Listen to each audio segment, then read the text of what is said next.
Welcome, everyone, to another episode of the Crypto Masters. We're live, Brian. We're live. And with Bruce. And we're Brews because this is a little segment we do called Brews and Blockchain because that's just what we do. And I've got a little glass that says, Bitcoin, Ooh. I told you so. Nice. Not yet. Not yet. It will happen. I will say this one day. You will. Just you wait. I believe that is true. I believe it's true. That is right. Well, here at the Crypto Masters, Brian, we like to share some knowledge we've gained in the crypto space. And this week, or this episode, we're talking about play to earn gaming. This one, Brian, I mean, if you've watched our previous podcast, we've talked about this. Play to earn gaming, it just seems like the perfect application of cryptocurrency, whether you believe in it or not. This one is just makes sense. Why would you not go play and earn if you know, like, why would you play something else? We've talked about it before, but you know, it's sort of a can't miss because you have one thing where, you know, the traditional gaming world, which is enormous in its, you know, market value. You have that now that's existing, and now we have, which also exists, but is getting better and will surely get bigger than the non-earning gaming world. I mean, you know, we've talked about it before. You got two things. When the quality of the games are equal, which we're on our way there. But in one of them, but in one of those, you can own the stuff that you pay for. You can resell it on the open market and make money off of it. You can in the games where you beat your friends racing or whatever battle it is, you can win actual money or actual tokens that can be converted into fiat currency if you want to do that. I mean, it's just a no-brainer. You know, it's a question of when. Yeah, exactly. And maybe we should back up and just say, you know, play to earn gaming typically is you play the game. It's actually pretty straightforward. You either play the game and you earn tokens, you play the game and earn NFTs. And there's the two main drivers of it. And then, you know, you have different types of metaverse gaming, or sorry, play to earn gaming. Yeah. But it's, like you said, it's two things. You know, most people get the fact if I win something, if I win whatever competition it is, I earn the token, which is actual money, can be converted to actual money. The other thing I don't think people other than gamers really understand is the in-game purchases and the in-game rewards that you get, which in the blockchain crypto world are NFTs, which means you own them. It's not like Sony doesn't own them like in all the games now. Or, you know, whatever company owns that game you're playing, you can't take that stuff off of the game. That's just such a huge difference. I remember telling, like, you know, I don't really play much video games now, but I was telling Brian about, you know, playing Fortnite when it came out just to see what it was all about. And I told him, like, yeah, it's just free to play, but you can buy little avatar skins and stuff like that. And I told him they came out with like a Batman skin. And I was like, yeah, I bought this awesome Batman skin, Brian. And he was like, oh, so what can you do with it? Does it power you up in the game or can you sell it later? And I was like, no, but I look really cool. So, you know. Exactly. I mean, that's not, you're not the only one, Ross. I mean, you know, you and Connor maybe opened my eyes to the fact that lots and lots of mostly young people playing these games or buying these in-game whatever. I mean, it can be that are worth nothing. Yeah. Yes, it can be skins and all that. One, they're paying real money for it. And then two, they don't get to keep it. I mean, it's so anyway, that's, you know, the difference there is obvious to anyone. And so when crypto recovers, gets out of the bear market, and the games continue to improve like they are, it's just going to be inevitable. The kid or the young or the adult, whatever, I'm going to play here. Am I going to play the one where I can just win for funsies, or am I going to play the one where I can win actual money and keep my stuff? Oh, exactly. Yeah, It's a it's no-brainer. no brainer. I don't think anyone's gonna go back to playing for nothing. Right. Once you Not start. once they try it and they see the quality of the games and all the advantages, it's going to be over. And so that's why you and I, as the crypto masters, we're trying to educate the public, bring the public, help the public master crypto. That's why, In all its forms. right. And Yeah, that's why we've been and will continue to talk about the gaming aspect, and especially the play to earn gaming aspect of crypto is just going to be huge. And it's going to be it might be the driver that brings the most people first. absolutely. And 100%. all the other projects that we talk about, the good ones that make it are going to contribute. They have all their things they're doing. But the gaming may be the first thing that brings in the most people. And then once those people are into crypto and they're comfortable with crypto, which just keeps getting easier, then they're going to Well, pay for the other applications, the spit exactly. Yeah. currencies, all the other things you can do, replace your bank. That's going to happen with them, but they're going to get comfortable in it through gaming. And you think about the gamers, they're a tech savvy people. Yes. I'm speaking about them like they're aborigines or something, like tribal people, but they're a tech savvy people. They're younger, they're good with tech. This just seems like, it's still a learning curve no matter what. I was a software developer before I got into crypto, and I still was a learning curve to learn, but it was a more graceful learning curve than someone that's not more technical. So. Yeah. Well, maybe And, before we get started, before we jump in, let's do a shout out to Nick.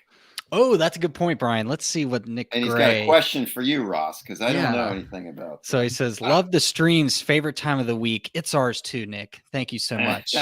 And he's saying, any thoughts on the Logan Paul crypto zoo controversy? So I'll just pull up the article right here. I actually just had to Boom. Google it because I don't know too much about it. But yeah, apparently he was promoting this crypto zoo blockchain based game.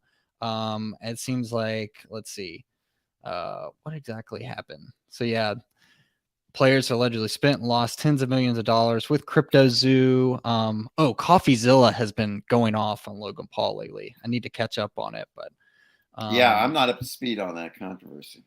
Sorry, yeah. Nick. Yeah. The Paul brothers are in hot water and top of the news again. No surprise. But Yeah. we'll get up to date on it and get back to you. All right. That's All right. right. So, Ross, we said, we always want to at least periodically just touch on crypto gaming, play to earn gaming, and we just kind of want to help people understand what all's out there.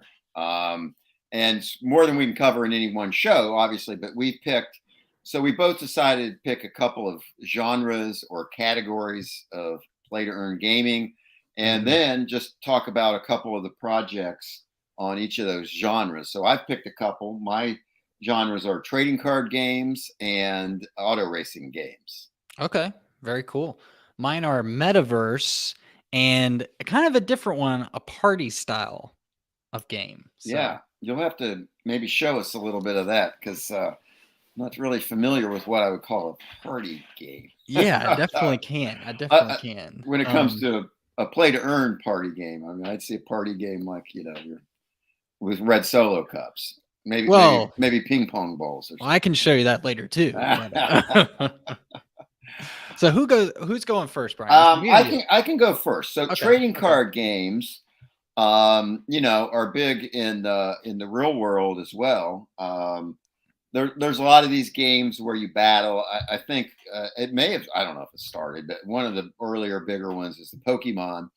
You collect the cards and they have the different powers and that kind of thing. And there's the rules where you play them out, and people do this in real life. They have their decks and they play them out. And then maybe the one that then took over is the bigger one is Magic the Gathering.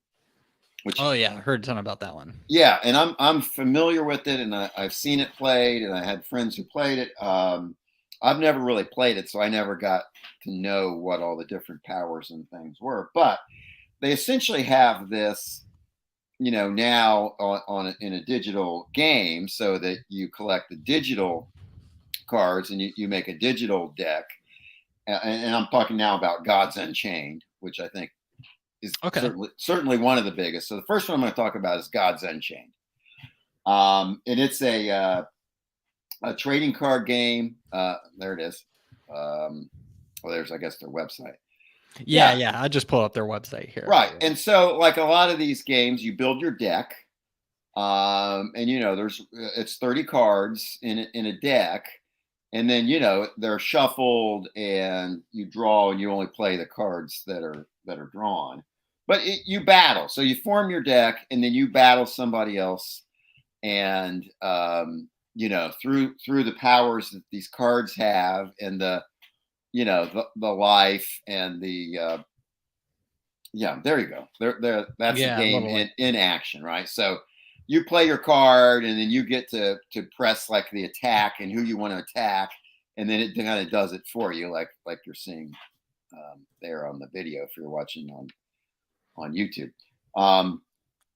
So anyway, this is it's got a good community. There's lots of people playing this game. It is constantly being updated. Right now, it's for PC and Mac, but mobile's in development. I think I understand it's not too far out. Okay, that's cool. So it's a strategy game for sure, and so you're trying to attack the other side. Has a god in the back, but you play these cards out front, and they both attack and then defend your god, and through all the various powers and spells and all of that.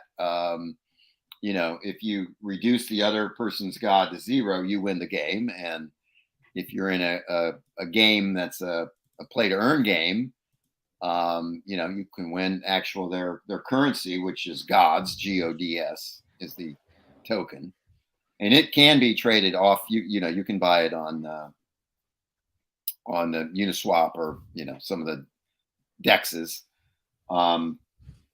So anyways, it's it's pretty cool. It's on both the Ethereum and the Immutable X blockchain. I think its parent, its parent company is Immutable, which runs the Immutable X blockchain, and they're sort of known for their NFT services, really, at Immutable X. But that's a big part of this game. So you can turn your cards into NFTs. And then you can buy and sell them on the open market. If you have a card, maybe you have 2 of them, or more than 2, because sometimes you put 2 in your deck. But if you want to sell one of your cards, you can sell it either on theirs or on other.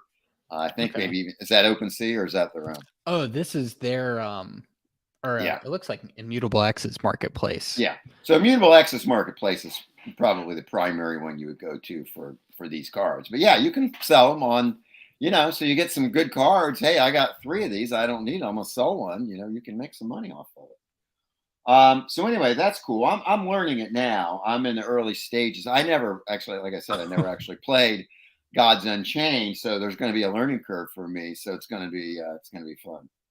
Oh man, some of these card names are hilarious. Yes. Mutual Hatred, Raider Captain, Big Bonnie Bastard. Ooh, that's a good one. Inconspicuous Bush. This is filthy. What is going on? Interesting. Anyway, so also it can be played for free. I mean, like a lot of these, I think you can play for free and kind of learn, But I think if you really want to be competitive, then you got to start upgrading and buying some cards, some better cards, and things like that. But you can play for free, which is nice. I like that feature. Yeah, I think that's.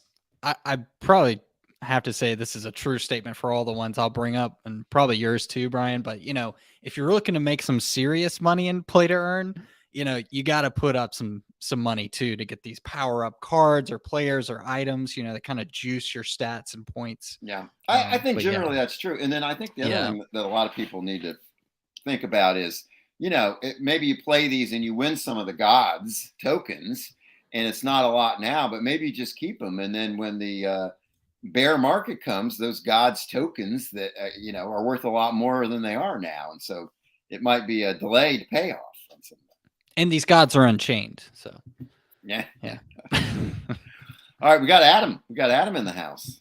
Oh, Adam. What's Adam B saying? He's trying to read all my open tabs. Well, Adam, there's nothing to see here. Be There's patient. nothing to hide. Be patient. We'll open them. All right, Ross. I think that's Gods Unchained trading card game. It has all the benefits of sort of the automation you get from having it online. You know what I mean? They sort of do the scoring and all that for you. It's kind of, well, yeah, that's one key benefit in itself. If you're playing by yourself, you got to keep up with everything. So yeah, that one's a cool one. Definitely one I haven't checked out yet either. But all right, well, let's hear about a party game. Or what are you doing first? Whatever you're doing first. Yeah, so I think first I'll save my party one for later because that's the one I'm really excited about. Yeah. But I'll generally talk about, metaverse games. Oh, so yeah. I'll just pull up, let's see, Sandbox's website because I'll be talking about them in a second. But, metaverse games, they're games that can involve virtual or augmented reality. And, there's some you can't use a VR headset with, but the goal or the niche of the game is meant to be immersive. You're immersed in the game or this open world. Typically large maps that you can explore. And then you've got, you can roam around for free and just kind of fart around essentially. But, there's in-game challenges or quests that you can level up or earn NFTs or, coins, in-game tokens, stuff like that. So that's generally what, we both think of when we think of metaverse gaming. And just to name a few, we've talked about Illuvium before. That's a really exciting one. Kind of open world, and then still not live yet, though. I mean, I don't think that one's full gaming yet.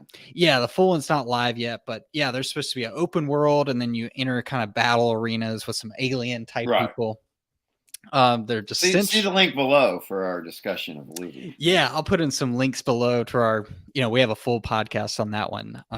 Very excited to see that one come out and play that one. It does look good. Yeah, it does look really good. Decentraland, that one's been out for a long time. But to be honest, I'm just going to straight up hate on that one. It just feels very clunky. It's slow. It's laggy. And I've got a great internet connection here. I've got Ethernet connection, so it should be, fiber optic connection at the house. So it should be very fast, but it just feels clunky, boring. I don't know. Although during the tennis US Open, I did do a mini challenge to collect, I think it was like tennis balls in this big room. And I got some Grey Goose NFT. So that's something. Probably won't go anywhere because they were giving those out like candy, but I'm thinking they're going to improve that. I mean, that's a big one. I don't know. I hope they improve it. Yeah, I really hope so too. Because there have been some reports that it didn't have as much online players that it should have, but that's something we can talk about in a later date. But the one I really want to talk about is Sandbox. I think that's like Decentraland, but definitely a step up. But just some background on it. It was created by PixOwl, kind of like PixOwl Inc. And it was originally launched back in 2012. It was like a mobile game where you could create little worlds, and I think that's still live. I forgot the name now. But you could still play that on your mobile phone. But in January 2018, they started on a project developing the new version. And it was meant to be this 3D multiplayer platform using blockchain technology, specifically using Ethereum. But the alpha version released very recently. It was crazy hyped up, especially by BitBoy. If anyone follows BitBoy, but he hyped that thing up and was buying plots of land in the sandbox. But it launched in November of 2021. I think it's been a pretty good success. You can use a virtual reality headset, although I haven't used one in the game, but I've just played it through the Sandbox app you can download for PC or Mac. Of course, free to play. You can jump in and, like I was saying before, if you want to make some serious money, you got to put up some serious cash in the sandbox. But just wanted to briefly mention some ways you can make some money. So you can buy and sell virtual plots of land. And I'll actually pull that up just if you're listening or watching on YouTube or Facebook, where you can see it. But yeah, they've got tons of land here. You can see there's some big players. The Walking Dead has a plot. Atari, I think they have a few plots. Yep. Snoop Dogg, Snoop D-O-G-G has his plot. We got Playboy. There's tons of little plots of land here. And of course, BitBoy's got his corner over here, which is pretty cool. But there's little plots of land you can buy and then sell, basically like virtual real estate, hoping to go up. And you can like rent plots of land out for all sorts of stuff, host concerts on land. There's all sorts of stuff you could do. Cool. But yeah, and there's also like in-game item or in-game little challenges you can do to like rank up your avatar, stuff like that. But yeah, that's kind of Sand in a nutshell. My review on it, I hate to criticize it hard, but it's still like you get in, it's very cool, it works, it uses blockchain technologies, there's plots of land, but it's still like meh. How do you earn? That's just like maybe the value of your land goes up or something. Oh yeah. That's multiple ways, I guess. Like you could buy some land, hope the value goes up, or build some stuff on it and rent it out. Or you can do like, buying stuff in the marketplace. They've got a good marketplace here of like avatar items, special items, stuff like that. So lots of ways you can like rank up and sell your avatar, or sell certain things with greater power, All right. So, yeah. Why don't I jump into the second trading card game? And this one I'm going to be much briefer on because I've gotten into Gods Unchained, but I haven't got my hands dirty in Splinterlands. But Splinterlands is another one of the big trading card games. A good thing is it's also free to play, at least, to get you up to a certain level. It's free, which is nice. It's on the Hive and Wax blockchains. Okay. Without covering the same ground again, it's similar to Gods Unchained. It's deck building. You build a deck and you have strategy. It's a little bit different because you create your deck and then you enter your battle. And I think we saw this on Illuvium too, Ross. And then it's sort of like it's autoplay. The game plays it out for you, whereas in Gods Unchained, it's like you have turns. You take a turn, you see what the other person has out there, and then you decide where to attack and how to defend. So you're each taking turns, whereas on the Splinterlands, it's an auto battle. So you kind of come to it with your deck, and then the game takes it over from there. So that's just a little bit of a difference. I don't have a lot of knowledge on Splinterlands to comment on the strategy or how fun it is compared to Gods Unchained. I'll say it seems to be that Gods Unchained has certainly more strategy, as the game is going on, ongoing strategy, let's say. Whereas in Splinterlands, it seems like the strategy is building your deck and then it's just played out. Yeah, just on the very brief surface, I'm seeing it. It looks like Gods Unchained has a lot more strategy aspects to it. Yeah, it can get pretty complex. So very interesting. All right, yeah. So there's a couple of trading card games, and I may, update some more, especially on Gods Unchained as I get playing, and probably get slaughtered early on. But yes, we want to hear about it. But it's just fun, and one of the reasons we're sort of doing this, Ross, is you're taking some games because you're more of a gamer. I'm a non-gamer, and so other than the really early days, but I like strategy games, and so I can play these and be comfortable. I won't be outmatched by someone like in a shooter game, that has lots of experience, and I go in there and I'm just going to get slaughtered. Oh yeah. The learning curve for those is pretty bad. I feel like I got on I used to play Halo back in the day, and I got on recently because I released something else, and I just stopped after 10 minutes. I was like, I can't. I just walk around and die. So it was the graphics look better though of the part of the map I saw. All right, what's your next one? We're running longer than I thought. Yeah, we're excited about Play to Earn. We are. It just happens. But all right, well, my next one, I know you're talking about strategy, wits, brain and brawn, and you just think, immensely to come up with a great strategy. This is not that. This is party style games. These are, and Ah, if you haven't heard of party style games, they're meant to be just very simple controls. I'll pull up the one I'm going to talk about in a little bit. Blankos. There's meant to be just super simple. You like the basic controls are, you move around, it's in a 3D world, of course, but you move around, jump, punch, maybe some like special ability, like you fly around for a brief second. They're just meant to be very simple games. Nothing very complex about them. And you typically do like these very, very brief little mini games. So in Blankos that I'll talk about in a second, you got racing, a mini game that maybe lasts like 5 minutes max. You have a little obstacle course you have to get through. And that's just like Fall Guys. If a lot of people have played Fall Guys, Blankos is very, very similar to that. So I would say this is the earning Fall Guys. If you love Fall Guys, stop playing that right now and play Blankos. There you go. Just stop. Do What's that the currency? right now. I mean, is it on Ethereum blockchain? So you get started with ETH or what?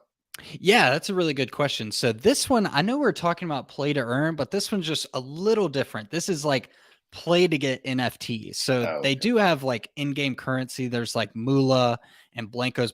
What is it? Blankos. Yeah, sorry, Blankos bucks.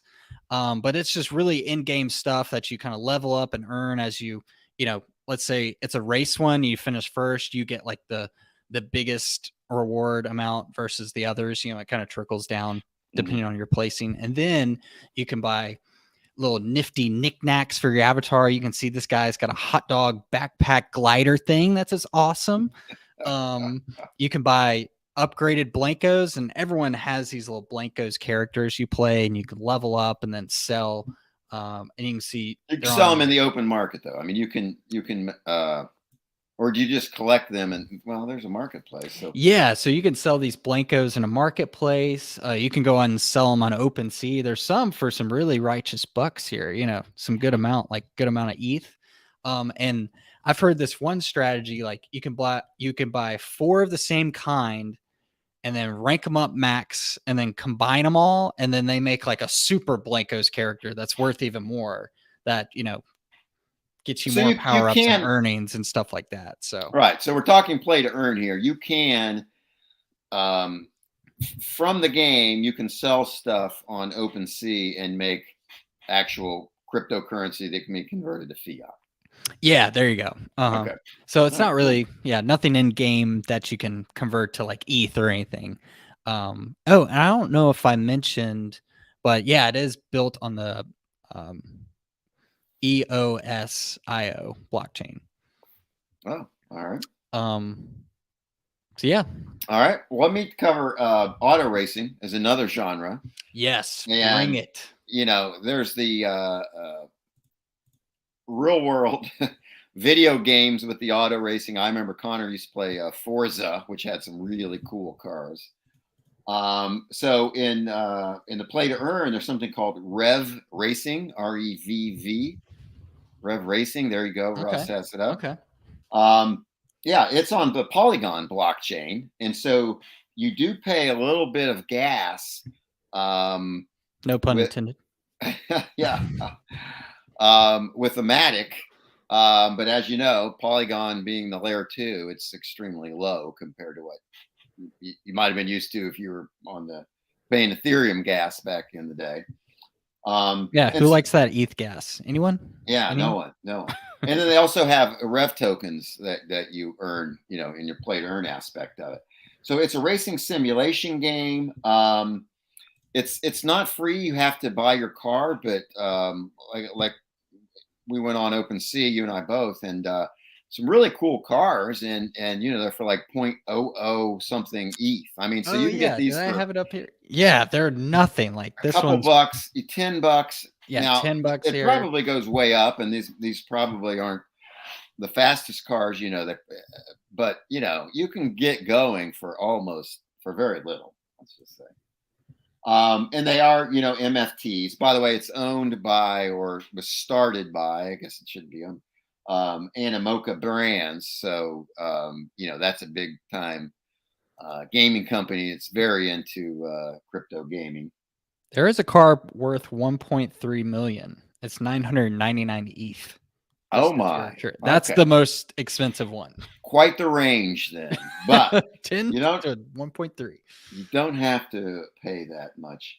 So here's the thing, though, or so if you have anything, I don't know, to pull up, maybe not, but the actual racing it's a track, and it almost looks like ones you've seen in video games before.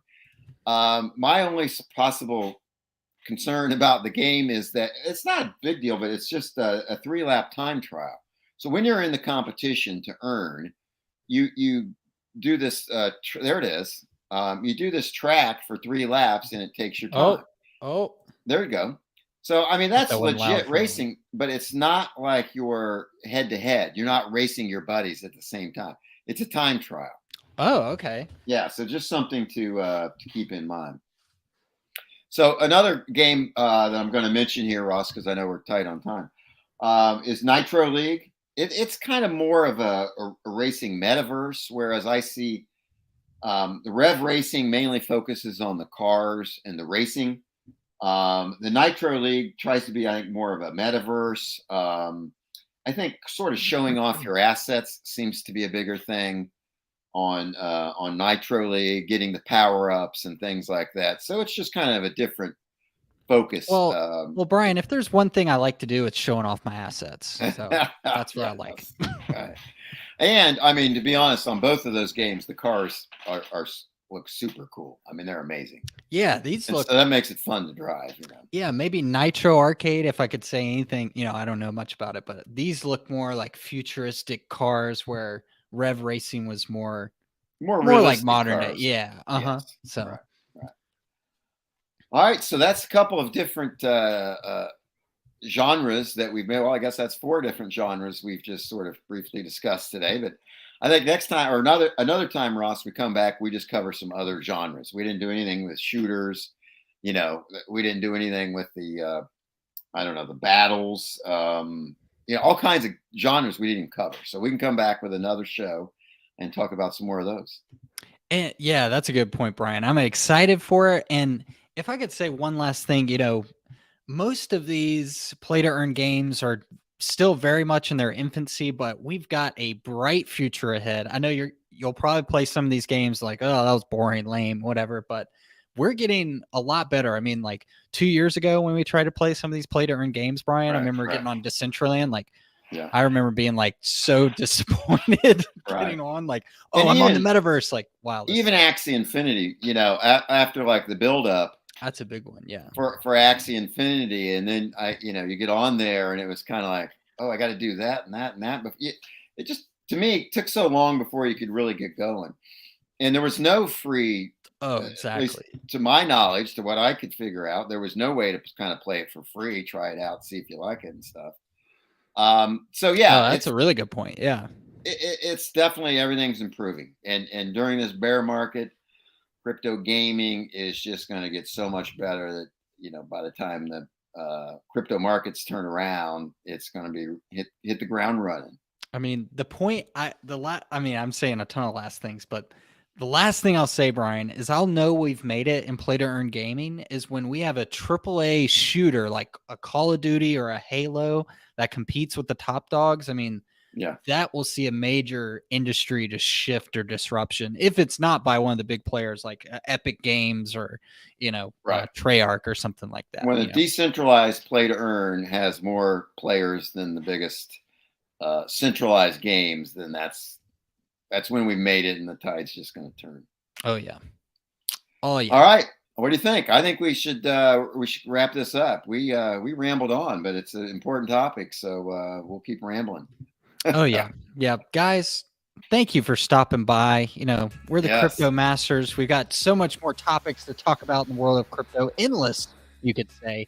But crypto gaming is definitely on our top of our radar. So stay tuned for more crypto gaming. And let us know if there's some crypto games you want us to check out next. That's right. Go to thecryptomasters.com. Peace out, everybody. Peace out, everyone.